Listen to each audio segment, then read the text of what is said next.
약 2500년 전 중국 대륙은 여러 개의 나라로 갈라져 나라와 나라 사이에 전쟁이 그칠 날이 없었어요. 중국의 역사에서 이 시대를 춘추전국 시대라고 하지요. 그런데 중국의 여러 개 나라들 가운데에서도 가장 힘이 센 나라는 진나라였어요. 진나라는 시황제 때에 이르러서 가장 힘이 세졌고 결국 다른 나라를 다 누르고 최초로 중국 대륙을 통일하기에 이르렀어요. 중국 대륙을 통일한 시황제는 백성들의 마음을 하나로 묶기 위해 많은 개혁 정책을 펼쳐나갔어요. 그러나 너무 빨리 펼쳐나가는 바람에 백성들은 쉽사리 시황제를 따르려고 하지 않았어요. 그러자 시황제는 갈수록 포악해졌어요.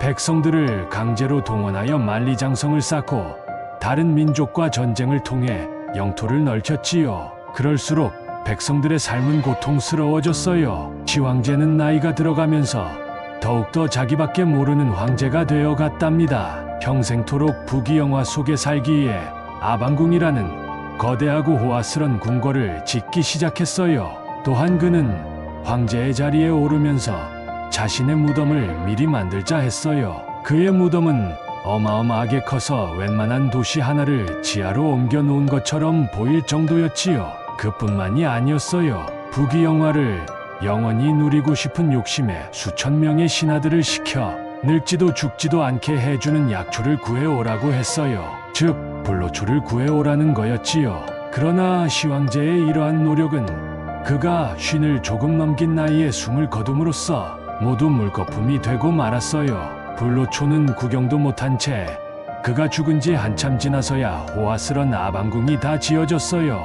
그가 황제가 되면서 만들기 시작한 무덤도 그가 죽은 지 한참 지나서야 다 만들어졌어요. 그런데 놀라운 것은 시황제가 황제가 되면서부터 만들기 시작한 무덤이었어요. 중국의 산시성에 있는 이 무덤은 동서로 485m, 남북으로 515m, 높이가 약 76m에 이르는 크기예요. 마치 동산 하나를 옮겨 놓은 것 같았지요. 이 무덤을 만드는 데만 무려 70여만 명이나 되는 사람이 강제로 동원되었다고 해요. 더욱 놀라운 것은 시황제의 시신이 들어가 있는 무덤 속이었어요. 무덤 속에는 수은으로 강과 바다를 만들고 궁궐도 만들었어요. 무덤에는 자동으로 발사되는 화살을 설치하여 도둑들이 무덤을 함부로 파헤치지 못하게 했어요. 또 황제가 살아있을 때 수많은 신하를 거느렸던 것처럼 무덤 속에서는 흙으로 빚은 수많은 병사와 말들도 발견되었어요. 이 모든 것들은 죽어서도 영원히 황제의 자리에 있고 싶었던 시황제의 바람이 담겨 있는 것이지요. 그러나 그런 황제의 바람 뒤에는 백성들의 땀과 눈물, 피가 얼룩져 있었지요. 시황제의 무덤 발굴은 아주 우연히 시작되었어요. 1974년 중국의 한 농부가 일꾼들을 불러 자신의 밭에 우물을 파고 있었어요. 그러던 중 우연히 흙 속에서 인형 조각이 나왔고 농부는 우물로 쓸 지하수만 찾으면 된다는 생각에 계속 땅을 파게 했지요. 그런데 놀라운 일이 벌어졌어요. 땅을 파 내려가자 도자기 조각과 청동 화살, 창 쇠뇌 따위가 마구 쏟아져 나오는 거였어요.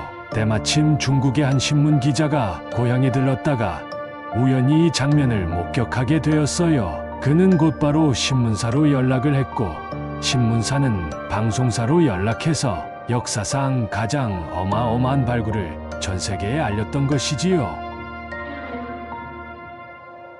강력한 군대를 바탕으로 중국을 통일한 시황제는 죽은 뒤에도 군대에게 자신을 지키게 했어요. 그럼 살아있는 군인들이 정말 시황제의 시신을 지켰냐고요? 물론 아니지요. 시황제의 무덤과 함께 발굴된 병마용 무덤은 길이가 230m, 너비 62m에 이르는 크기예요. 이 무덤에는 8천여 명에 이르는 군인과 말 500여 필, 전차 130대가 11줄로 늘어서 있었어요. 군인들은 실제 전투를 치를 때처럼 무기를 들고 서 있거나 말을 타고 있지요.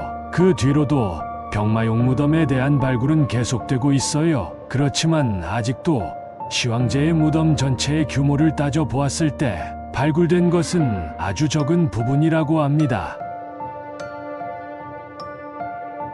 중국의 북쪽 산악 지역에는 한없이 길게 뻗어나간 성이 있어요. 바로 만리장성이에요. 사람이 손으로 이룬 업적 가운데 가장 위대한 토목 공사가 바로 만리장성 쌓기였다고 하지요. 이 만리장성은 황해에서 시작해 중국의 서쪽 간수성이라는 곳까지 무려 2700km나 뻗어 있어요. 기원전 214년, 그러니까 지금부터 2200여 년 전에 중국을 통일한 시황제는 북방 민족의 침략을 막기 위해 성을 쌓게 했어요. 만리장성을 쌓는 데는 수만 명의 죄수들이 동원되었어요. 그렇지만 시황제는 만리장성을 쌓기 시작한 지 4년 만에 죽고 말았어요. 성은 그 뒤로도 후계자들에 의해 공사가 계속 이어져 달에서도 보인다는 만리장성이 마침내 완공되었답니다.